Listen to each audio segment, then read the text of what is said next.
నమస్తే అన్న అందరికీ. మార్నింగ్ టైము ఇవాళ పొద్దున యాక్సిడెంట్ అయింది కొరియర్ డ్రైవర్కి. నేపాలీ మిత్రుడు అక్కడికక్కడే స్పాట్ డెత్ అయిపోయాడు. సో ఇదే ప్లేస్లో జరిగేది యాక్సిడెంట్. సో అతనికి కోసం సంతాపం తెలపడానికి చాలామంది వచ్చారు. రెగ్యులర్గా యాక్సిడెంట్లు అయితేనే ఉంటాయి. ఇది డెలివరీ జాబ్ అనేది హైలీ రిస్కీ జాబు. కొంచెం జాగ్రత్తగా నడపాలి. వీళ్ళంతా నేపాల్ వాళ్ళు చాలామంది కొరియర్ డ్రైవర్స్ వచ్చారు సంతాపం తెలపడానికి. అంటే అక్కడ దీపం వెలిగించి కొంచెం శాంతి అయిపోవడానికి.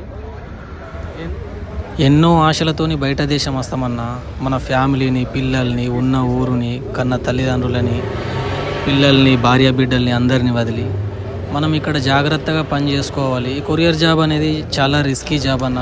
కొంచెం జాగ్రత్తగా చూసి నడుపుకోవాలి. మనకి ఏదన్నా జరిగితే మన వెనకతల మన ఫ్యామిలీ సఫర్ అవుతుంది. మన ఫ్యామిలీకి మనం ఒక పిల్లర్ లాంటి వాళ్ళము. సో మనకేం జరిగినా కానీ మన ఫ్యామిలీ, మన పిల్లలు ఇబ్బందుల్లో పడతారన్న. కొంచెం జాగ్రత్తగా నడపాలి. ఒకటే గుర్తుపెట్టుకోవాలన్నా, మన ఫ్యామిలీని మనసులో పెట్టుకొని జాగ్రత్తగా పనిచేయండి. మిత్రుడి ఆత్మకు శాంతి కలగాలని కోరుకుంటున్నా. జై హింద్.